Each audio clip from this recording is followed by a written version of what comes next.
This is Buffalo, What's Next? I'm Jay Moran. I'm Brigid Jaipaul-Valenza. And I'm Dave Debo.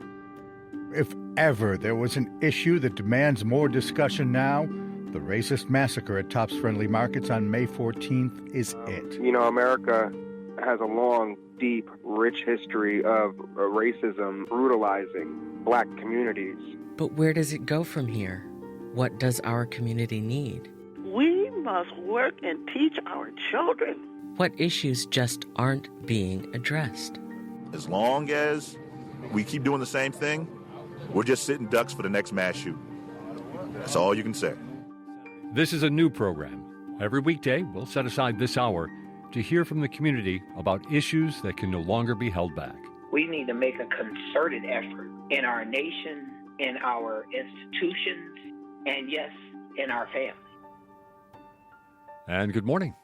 And thanks very much for joining us today. I'm Jay Moran, and we're being joined by Dennice Barr, a member of the leadership of the Fruit Belt community. Good morning to you. Good morning.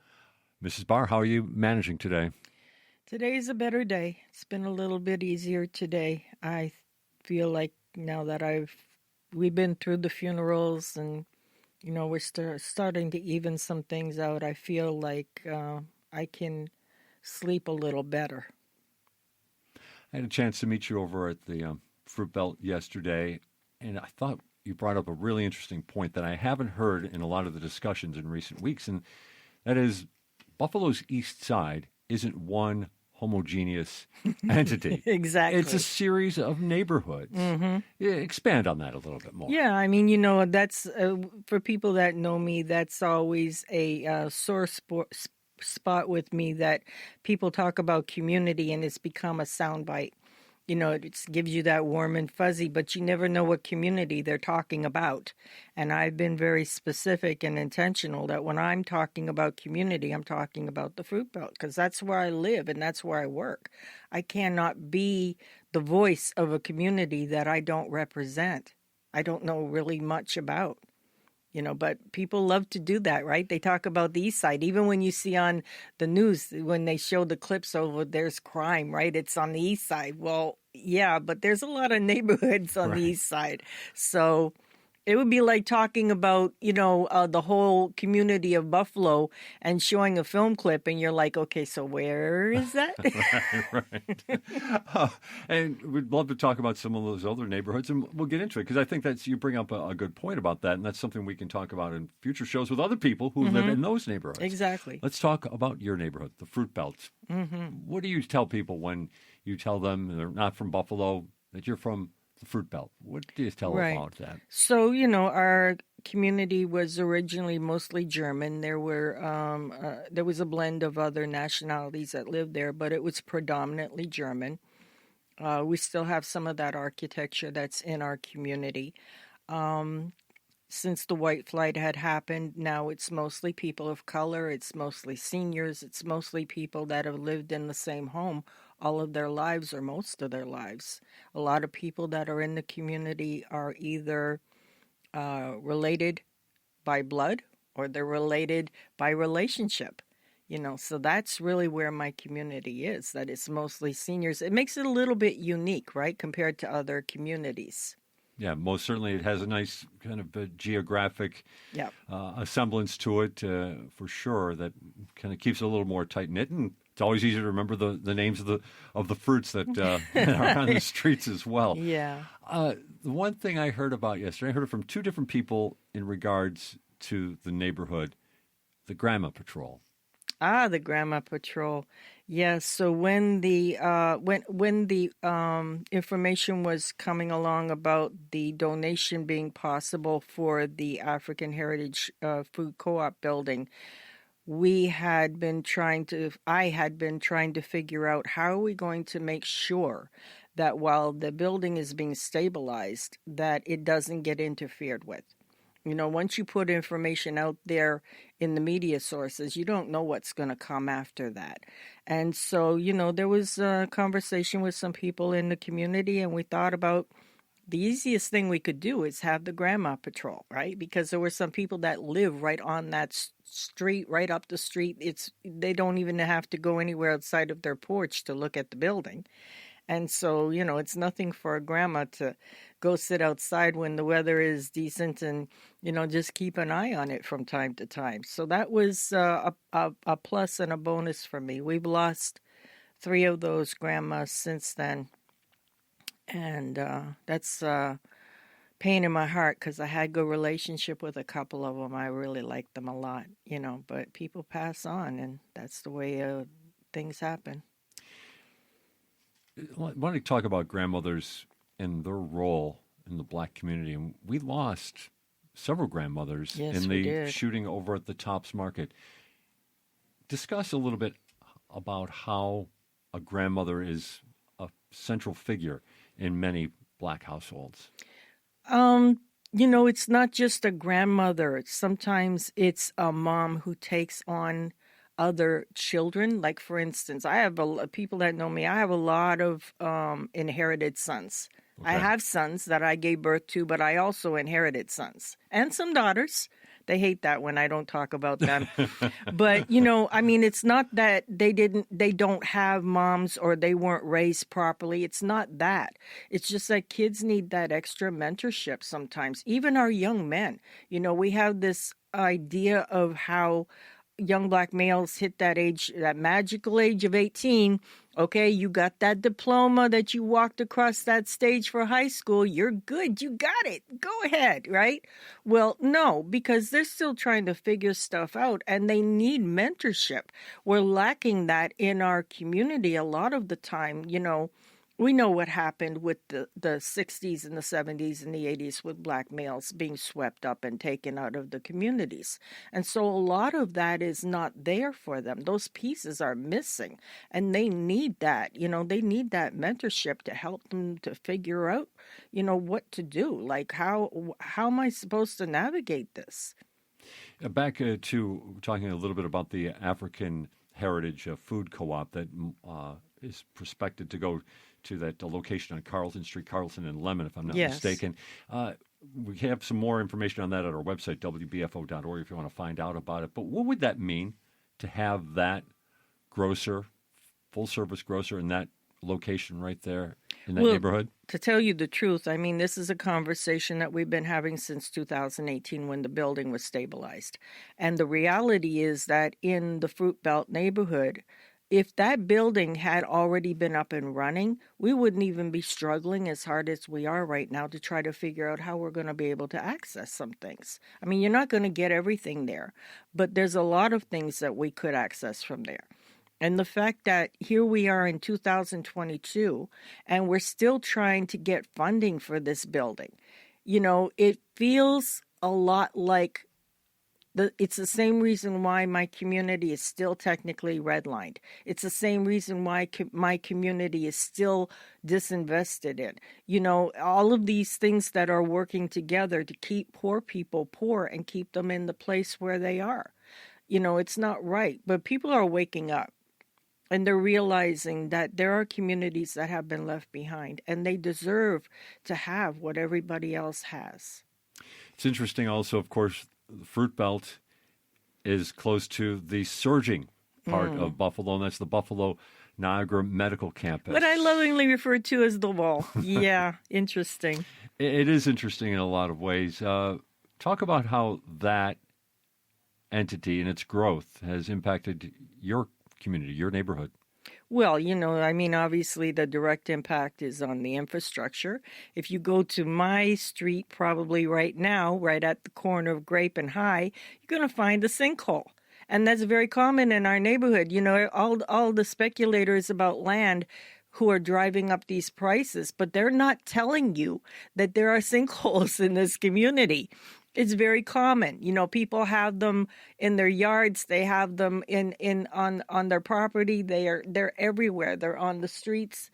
There's one on my street for sure.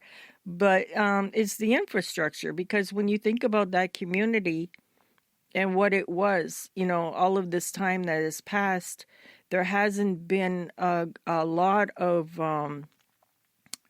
fortification put into how the traffic flow is going to manage. All of these things that happen when you put up these new structures off of our perimeter. But if you're not adding those additional pieces to make sure that we can manage that, in terms of our infrastructure, then naturally there's going to be a breakdown, which is what we have been seeing for quite some time. I'm going to go out on a limb here and guess that you have made it your business to make sure there are people at City Hall that know that that's the case. They know. As a matter of fact, our councilman is very much aware, and he talks about it in Common Council all the time, that there are neighborhoods that have potholes, but we have sinkholes. And the response continues to be? Well, I try to be enthusiastic and encouraged about things. I believe in a word that says sometimes you have to encourage yourself. I believe that we have to continue to fight because we have to fight for everything anyway. Everything is a fight for my neighborhood. And so I have to fight to remind people that while they're driving the prices of buildings and properties, they're forgetting to tell people what they're really purchasing. I have to be mindful to continue to pinch the city that we need extra help with our streets. If you continue to put in the enhancements for the wall, they get the tunnels underneath the ground that are all the pipes and all of that is put in brand new every few years. And then as a matter of fact, at Michigan and Carlton, if you're walking, you'll notice that right there in the middle of the street is a divider where you'll see half of the road is black because it was just resurfaced. It was just redone. And the other half is just what you would normally see in that gray kind of cement kind of color. Well, it's an instantaneous reminder as you step off the sidewalk and you're heading from Roswell into the fruit belt that, okay, there's that invisible line that divides us right there.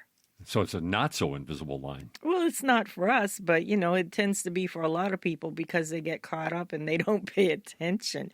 True story. I mean, I probably maybe 4 years or so ago, I was coming home. It was the summertime. It was a nice Saturday morning. I'm coming home with my bags of groceries. I come out of Allen Station and I'm heading down the street past Roswell to go home. And this guy is walking on the other side of me. We're just meeting each other because we're walking the same distance. And, we thought we were. And he says to me, "Oh, you're moving in." And I was confused. And I was like, excuse you? And he said, "I see you've got all these bags. You're moving in." I'm like, "I have groceries. I'm going home. I don't know what you're talking about." He was like, "Oh, I thought you were going into Roswell." I'm like, let me remind you, maybe you don't know there's a whole community right after that. There are people that live there. Maybe you should go the other direction sometime and go check it out. It was a very uncomfortable moment for me because I was trying to be nice in the face of, how could you really be that ignorant that you think that that's the only place I could possibly be heading to?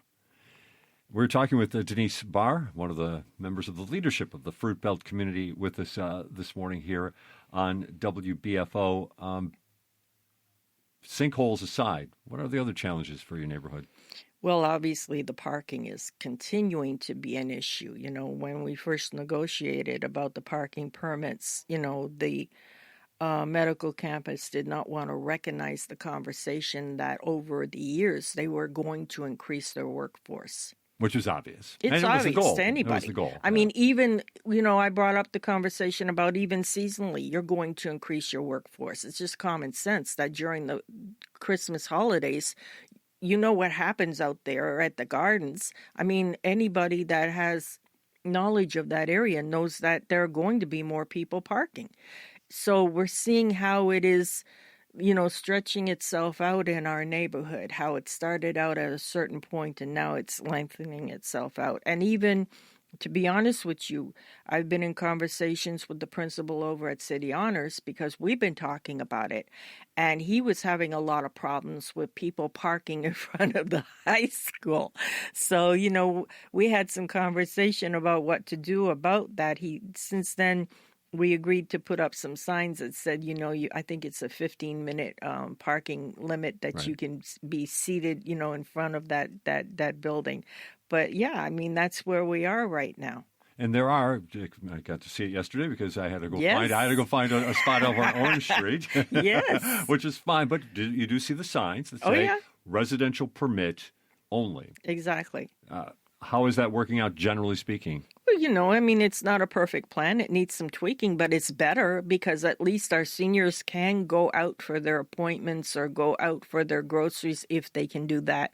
And, not be afraid that when they come back, somebody's going to be parked in front of their property or parked, in their spot. That was the whole purpose around this, was to make sure that our seniors were protected in that way. You cannot expect, for people to travel the distance they have to go to with grocery bags and then have to be like, oh, look, somebody parked in front of my house. I have to go find the spot and walk all this stuff back. It's just not appropriate.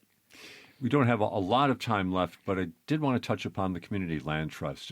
Maybe that almost seems like something we should do a whole nother show on a little bit, because it does offer an idea about what's possible in the city. But give us an outline of it, please.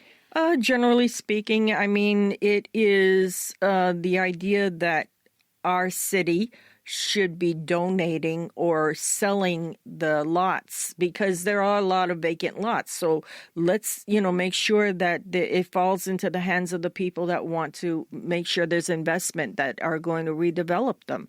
And so, there was the agreement between the city and the Fruit Belt Community Land Trust that they would allow them to purchase, although they purchased for much more than the lots were worth.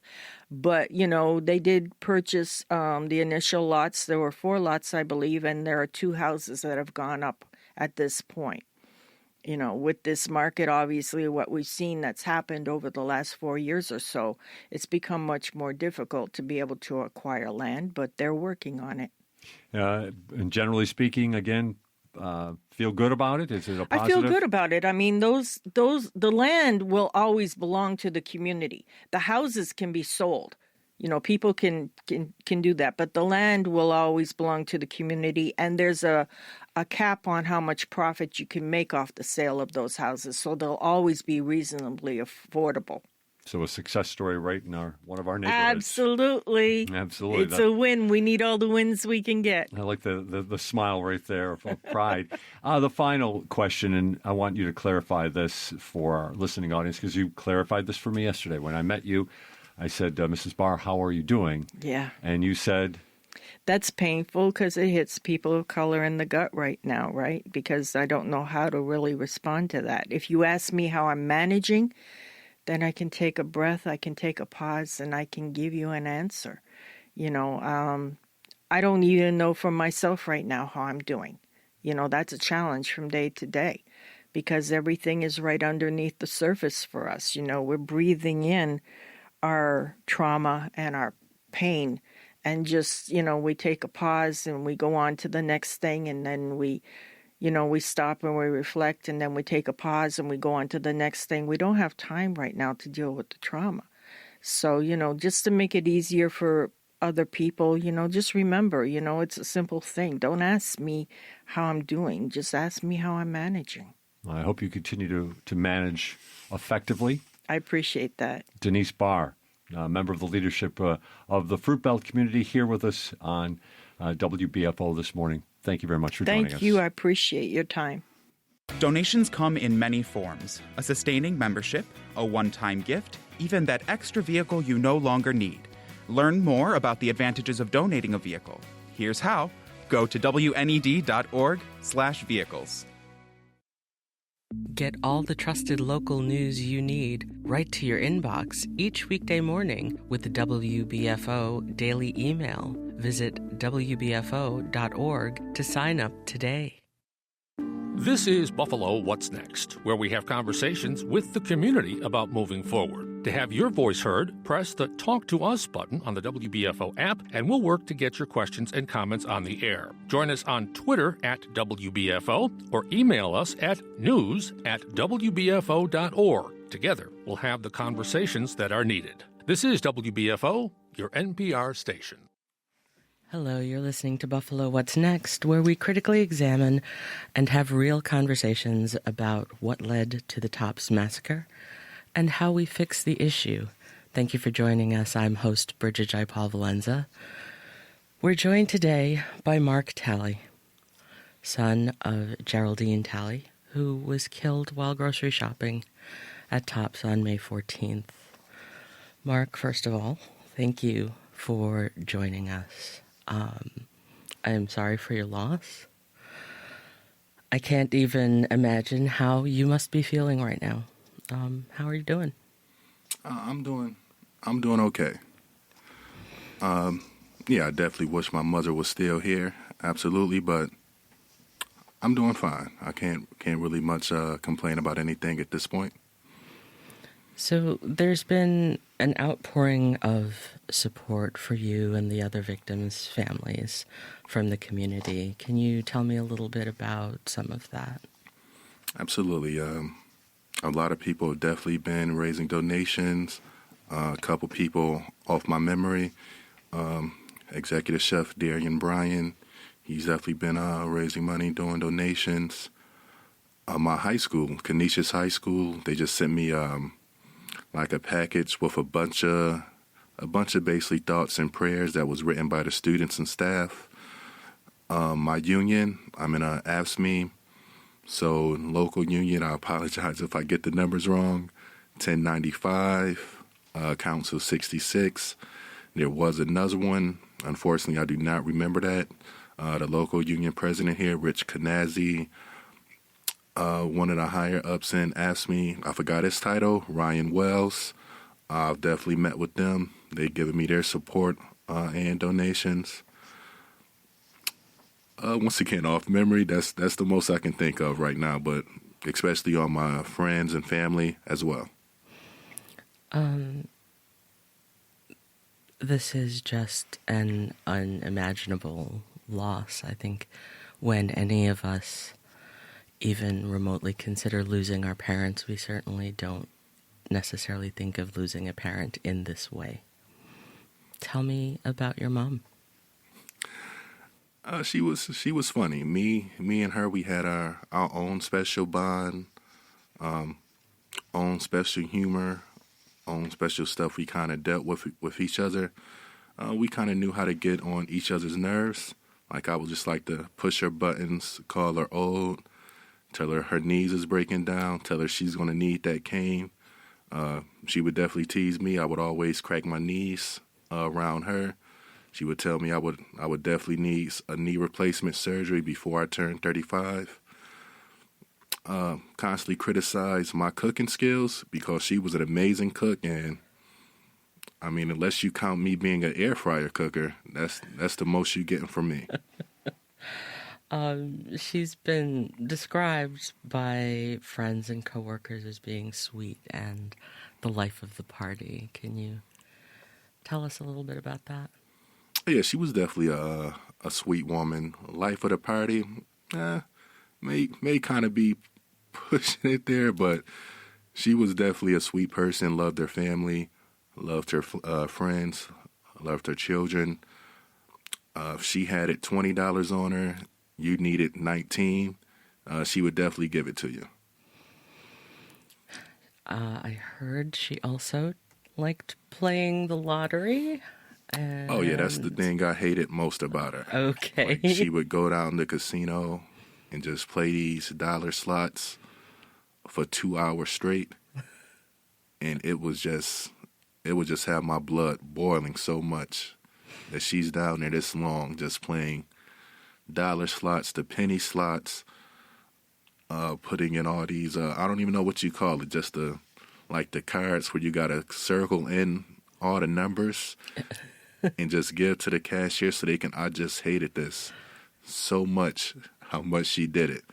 and she would give me the cards to give it to the cashier to put them in. And I would have no idea what I'm doing. And that's okay. But it was time that you were able to spend with her. Oh, absolutely. Like I said, we had our own humor. Yeah. Our own bond was kind of different than the rest of the families. Yeah. You had said that she was an avid baker and a cook. What were some of the foods that she liked to prepare? Oh, we could go on all day about this then.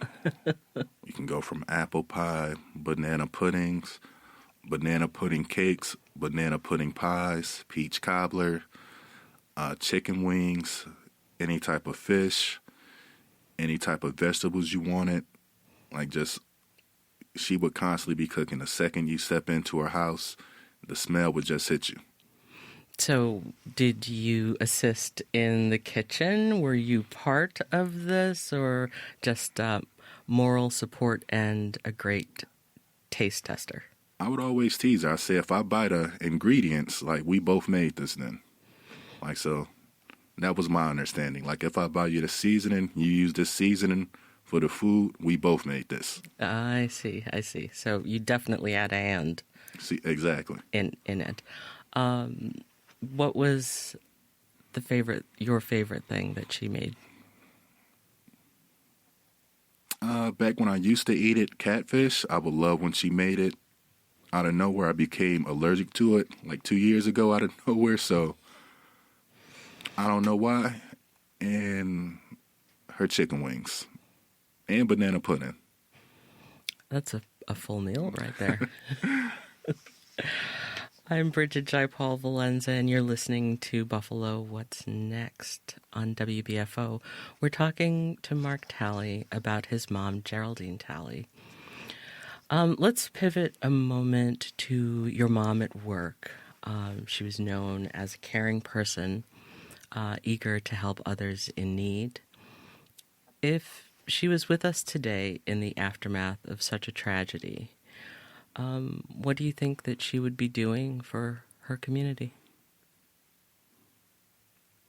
Well, I know she would definitely be screaming at the TV right now, like saying we definitely need more security. This shouldn't happen.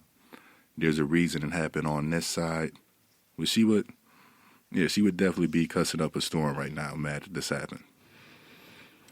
What do you think that she would have said about the shooter and about the white supremacy theory that brought him here?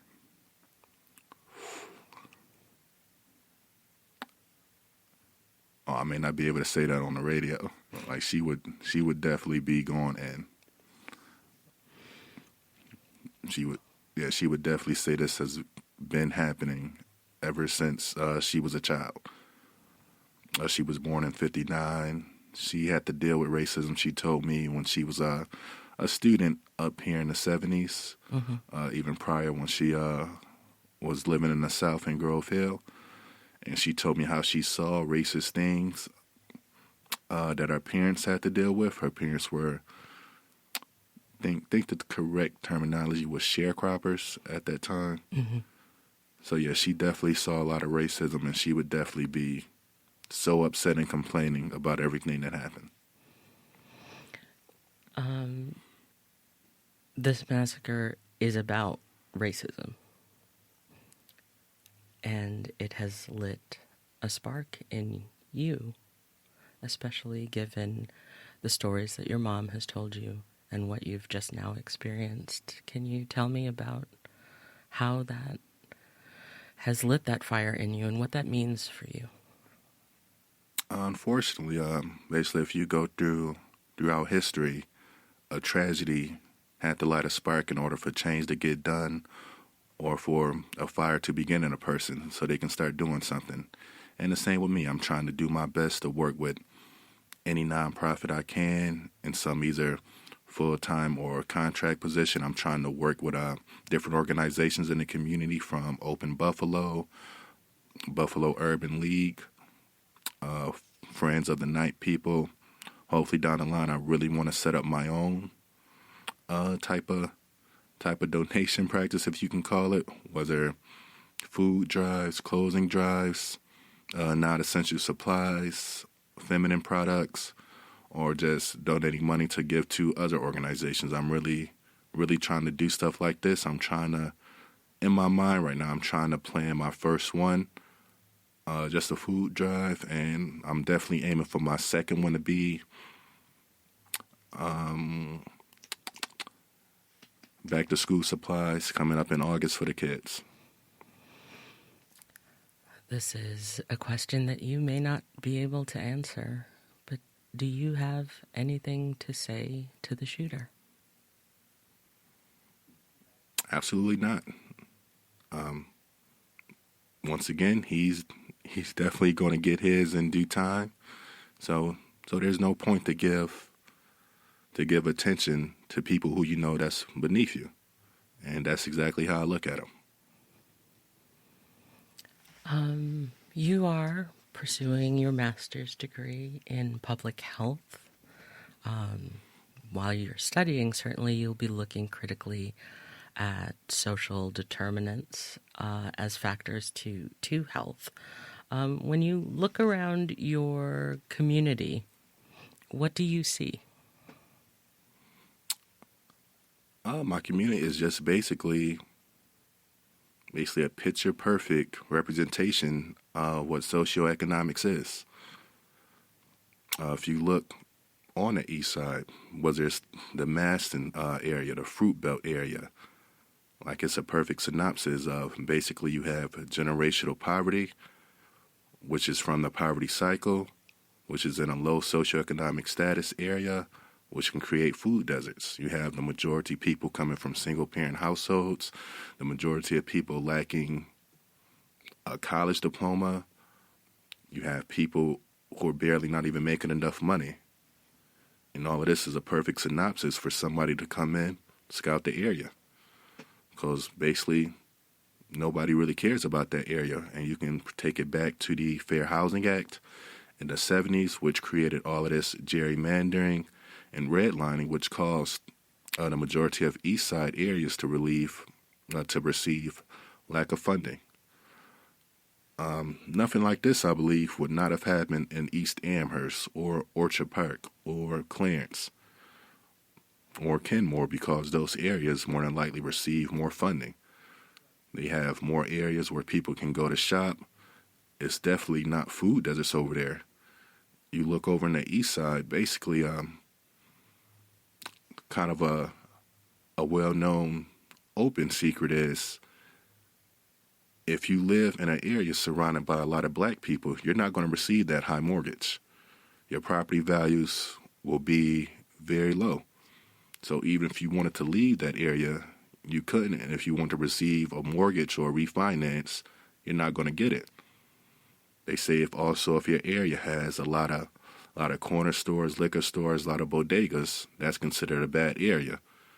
All of this causes white flight, so you have a lot of people stuck in those areas really forever, trying to pay either an exorbitant amount of rent or trying to buy a house that they'll never get because A, they can't afford it, and B, mortgage lenders won't give them the money.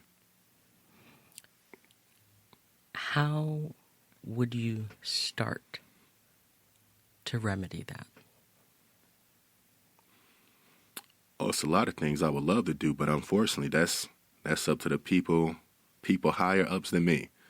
Like if I was a president, once again, you can really start with reparations. There's been people, other cultures, that have been given reparations. Don't quote me on this, but I believe when I was reading, there was I believe it was the Irish. Irish people were given reparations. It was either Irish or Jewish people. One of those communities were given reparations for acts that took place to them back in the early 20th century, because when they came here, jobs did not want Irish people, and it just specifically said that and wanted papers.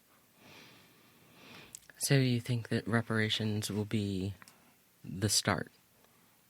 Yes.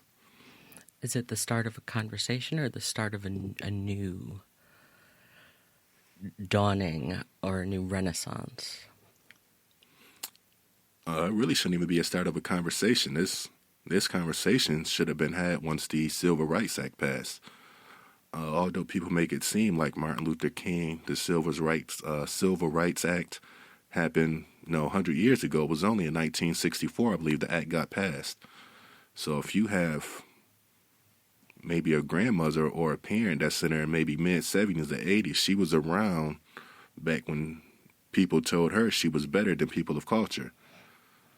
I mean, back in the 70s, like an act got passed, I believe in the early 70s, that allowed women to finally get their own credit card without having a man present. So all of this stuff happened recently. At your mom's celebration of life service, there was a call for us to stand united against hate. What does that mean to you?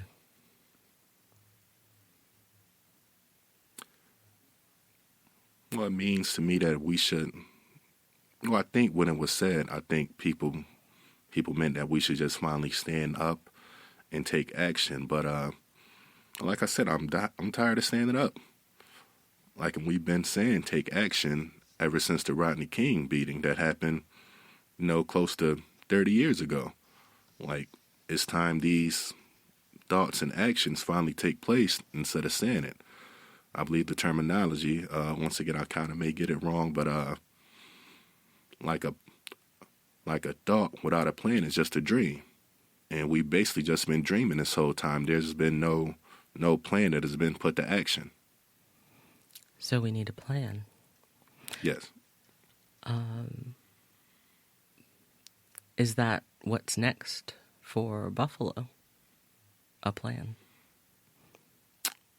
Well, at my first press conference with the families, Terrence Connor and Ben Crump, I said, I don't believe this will be the last shooting we'll hear. I believe another one will be happening really quickly.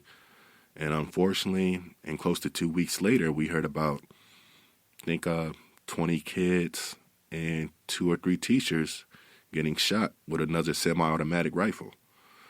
Just at the NRA, I believe a 17-year-old got gifted a semi-automatic rifle. So once again, these plans, these actions really should have been taking place over 20 years ago. And still now here in 2022, we're having a conversation whether people should have semi-automatic rifles based off the Second Amendment, based off of something that was made in the middle 18th, 17th century, and we're trying to apply it to 2022. So if we have to have a conversation or a plan, the plan has to be to change the U.S. Constitution, since this was made when people could just actually walk into your house and shoot you with a musket. So I don't believe we should still be basing our actions and thoughts and how we do stuff today based off of something centuries ago. Would you want the age limit raised for the ability for someone to get a weapon? Absolutely. If you're a 16-year-old and your parents sign off, you can legally join the Army. You have to be 21 years old to buy a pack of cigarettes. You have to be 25 years old, depending on which place you go to sign off for a rent-a-car or a hotel. So at 18 years old, when your brain hasn't even fully been formed based off what Organization MAD says, your brain isn't formed yet. So if your brain isn't formed, I don't see how you should be able to buy a semi-automatic rifle. Thank you, Mark, for joining us. We appreciate you. And on behalf of Buffalo Toronto Public Media, we wish you and your family our deepest condolences and sympathy for your loss. Well, thank you so much. I really appreciate it. I'm host Brigid Jaipaul-Valenza. Up next, WBFO News Director Dave Debo with Attorney John Elmore as they discuss accountability in the wake of the Tops massacre. Stay with us. Stream the best from Buffalo Toronto Public Media's YouTube channel. Adirondacks, Canadian Rockies by rail, Chautauqua, An American Narrative, and so much more to watch. The very best of WNED PBS, now available on YouTube. You're listening to Buffalo What's Next. There are several ways for you to join the conversation. Send us a message now on Twitter at WBFO. Email us at news@wbfo.org, or just press the Talk to Us button on the WBFO app and leave a comment we can use on the air. We're here for you. This is Buffalo What's Next. Good morning. Good morning. This is Dave Debo. Joining me now for the next 20 minutes or so for the final segment of the program, we have Attorney John Elmore here. He's a former member of the board of the NAACP in Buffalo. Oftentimes you hear him in the media commenting on legal issues because not only is he an attorney, but he's a former state trooper, a former assistant U.S. attorney, and particularly in regards to this discussion, he's representing the families of Kate Massey and Andre McNeil, two of the victims of the Tops shootings. John, thanks for being here. Thank you. And if I could just correct one thing. Yeah, go ahead. I'm sorry. I was a former assistant DA in Manhattan and a former New York State assistant attorney general. So okay. Not the U.S. Attorney's Office. That's the federal government. Never worked for the feds. Not the feds, but the state. That's correct. Nonetheless, a guy who certainly knows, A, the legal process, and B, who has been exposed to this sort of thing before. We'll get to your Olean history in just a minute, I promise. Sure. But I want to start out with some of the research that you've done. As you represent these families, you have basically discovered that there is white supremacy here. You know, I've read over 600 pages of this killer's social media chats and discussions, and it is just shocking to me and eye-opening to me the extent of this underworld of white supremacy, the number of people who sympathize with him, the potential of other copycat people like him, the people that encouraged him and shared those views, and not just views that were anti-black, but anti-Jew, anti-gay, anti-Islam. It is scary. This group of people that hate to the point where they want to just commit violence against people that they've never met, that they don't know from another city, just because of their sexual orientation, their religion, because of their killer, that believe in some sort of racial purity, that America is only for Europeans, and kind of believe in an ethnic cleansing type of thing. It is scary to me to see that these people are out there and how active they are, and this scalp culture. It's almost like a community. So when you look at what happened here in Buffalo, this wasn't a lone wolf. This was somebody that got information, intelligence. People were aware and encouraged him for doing what he did. Are you saying it exists and it exists here, or are you just saying that it's out there, the amorphous there? Well, I believe that the threads of this white supremacy are all over America, and it's been an eye-opener to me. Also, you've learned, obviously, and there have been several reports on this. Earlier in the hour, Dennice Barr spoke about it. Mark Talley with Brigid just spoke about it. The idea that the neighborhood doesn't necessarily have the investment that it needs. The idea that there is certainly segregation in Buffalo. You know, statistics have shown that Buffalo, New York, is the sixth most segregated city in America. I mean, we're a blue state. You know, we fought for the North in the Confederate against the Confederates, and for us to in this day, 2022, to be the sixth most segregated city in the United States, you have to wonder why. If we're looking at ways to move the community forward, Part of that, I imagine, is holding certain individuals accountable, and that's where we come to the lawsuits you have pending. Obviously, that involves gun manufacturers, but is the scope broader than that? Do you look at social media? Do you look at racist hate speech? Do you look at things other than just perhaps guns and their influence in this particular case? Well, let me just say that my law office has joined with the Koskoff law firm. Josh Koskoff was the lawyer that represented the victims of Sandy Hook, resulted in the only settlement against a gun manufacturer, Remington, for $73 million. That litigation took over 7 years. He has the playbook, how to sue Remington. And I also have partnered with the Giffords firm. Gabby Gifford was a congresswoman who was shot and lived and survived, but she has a foundation to assist victims of gun violence, and they've pledged legal support, financial support for this litigation if it happens. We're at the early stages. We're looking to see if there is a potential lawsuit against Remington. We're looking to hold anybody else that's responsible for this, which we're looking at the manufacturer of the body armor that he wore.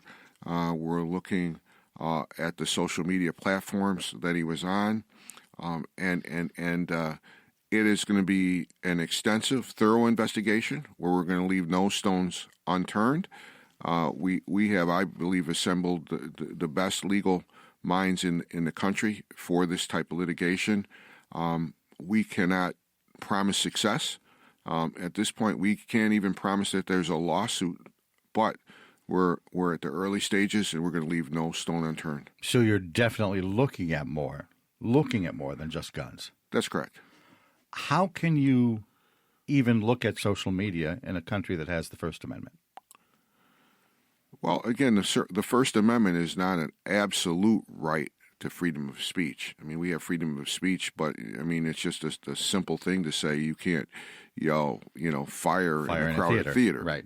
So you can say certain things, but we're looking to see to what extent they could be held responsible as well. And again, we're keeping an open mind and leaving no stone unturned. And beyond guns and social media, you also spoke of the body armor. That's an angle that I hadn't heard of before. But if they manufactured it and he used it, would you have to be able to say he used it in a bad way? We have reason to believe that under a pseudonym, that there were some body armor. There was at least one body armor person that was either involved in sales or marketing, that was in communication with this killer. Is the ultimate goal to hold these companies, these entities responsible, or is the ultimate goal to try and somehow get solace for the families? Well, the ultimate goal is to make our community safe. Okay, everybody was at danger of being killed or injured. I mean, this guy targeted churches. He targeted. He actually ultimately went and shot a supermarket. But there are other places, schools that he visited, that he planned to look at and considered assaulting. And people of all races could have been killed and injured. And all of us are in danger. So obviously the family wants justice. I'm a member of this community, and I want to make sure that our community is safer. So there are a number of goals. I wouldn't say one is any higher than the other, but justice for the families, the loved ones of those families, and to make the community in Buffalo, around Jefferson Avenue safer, all of West New York safer, and all of America safer. What does the community in specific around Jefferson Avenue need right now? Well, again, it's probably the poorest community in Western New York. People there that need jobs, they need better health care, and they need better education. I mean, we live in a city where there's really two different types of education. We have a very poor quality of education in the city of Buffalo, and great schools in the suburbs and private schools. People need jobs. People need better housing. There's been, we I don't know how much money we're spending on on the stadium here, but, there has to be businesses located in the community where people can get to and get decent salaries. So, how do you create those jobs in an already economically disadvantaged neighborhood? Tops is a business. They're going to look at the balance sheets. Anyone that wants to come into that neighborhood is going to assess it from a business perspective. If the incentive isn't there, is it then the role of government, private foundations to incentivize investment in that neighborhood? Well, one thing I want to just say is that there's a myth that people in the neighborhood are lazy and don't want to work. Because if you look at the people that worked at Tops that were affected, and I've gotten a chance to know a lot of them and knew a lot of them before this even happened, those are people that are working 2 and 3 part-time jobs to make a living. They have a work ethic. They want to work hard. And any business that's looking for people that are going to work hard and want a decent wage and that are just good, hardworking, loving people would want to invest in that area.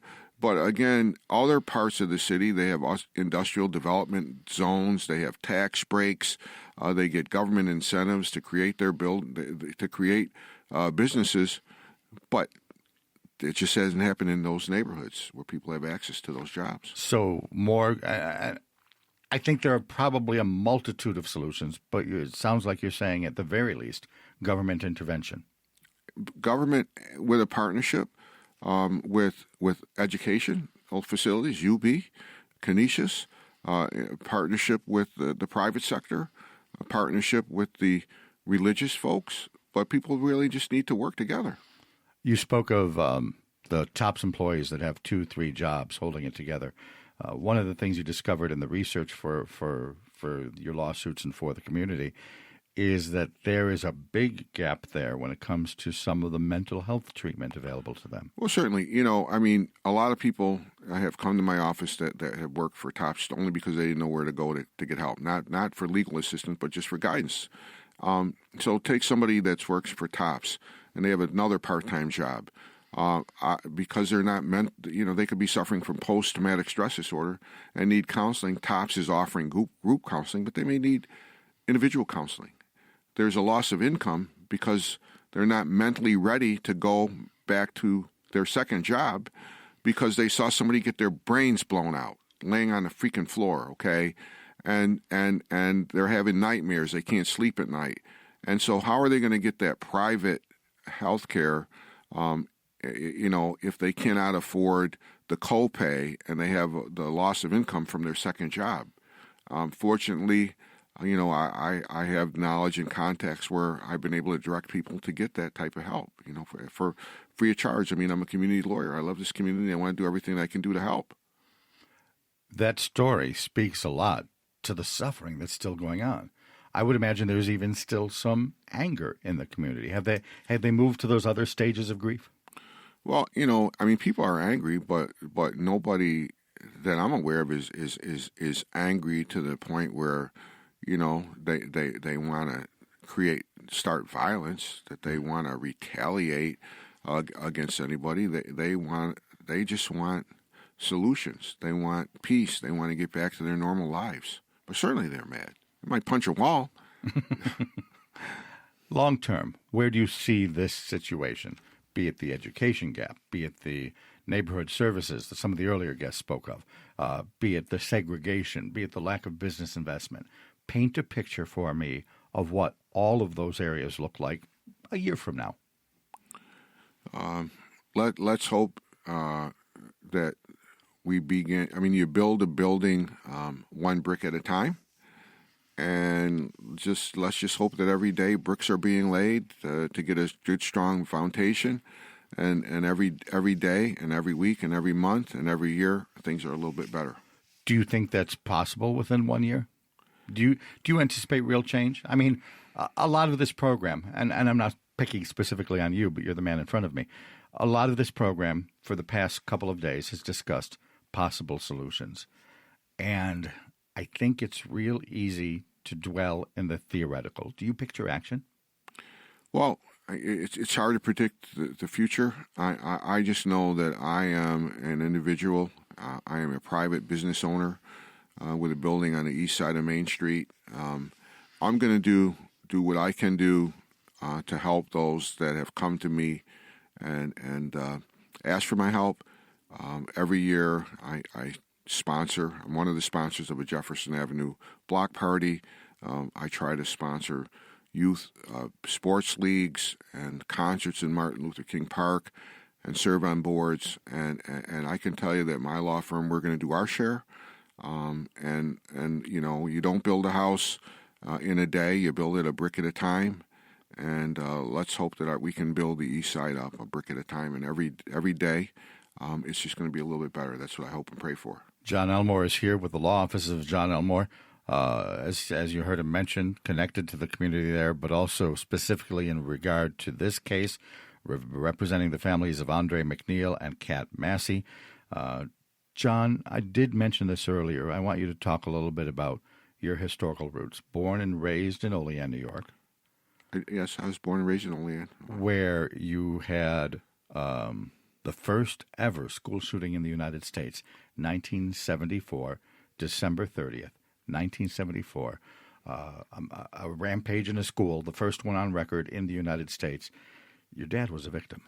My father was the first African-American firefighter, actually a classmate of mine, entered the school and with a Remington and was shooting. And my father was a first responder and was actually shot in the head and lived his life disabled after that. I feel the pain from living through that with the victims in this case. I can tell you there's a lot of difference between pain and sympathy because all of Western New York feels sympathy for what happened on Jefferson Avenue. But those people that were affected are going to feel pain, and that's the type of pain that's never going to go away. And it's pain that you still carry, you say? Absolutely, I still carry it. Okay. Yeah. How did it affect your life? Well, it affected my life. Number one, I'm 17 years old. My mother didn't drive, and my father was in Buffalo General Hospital.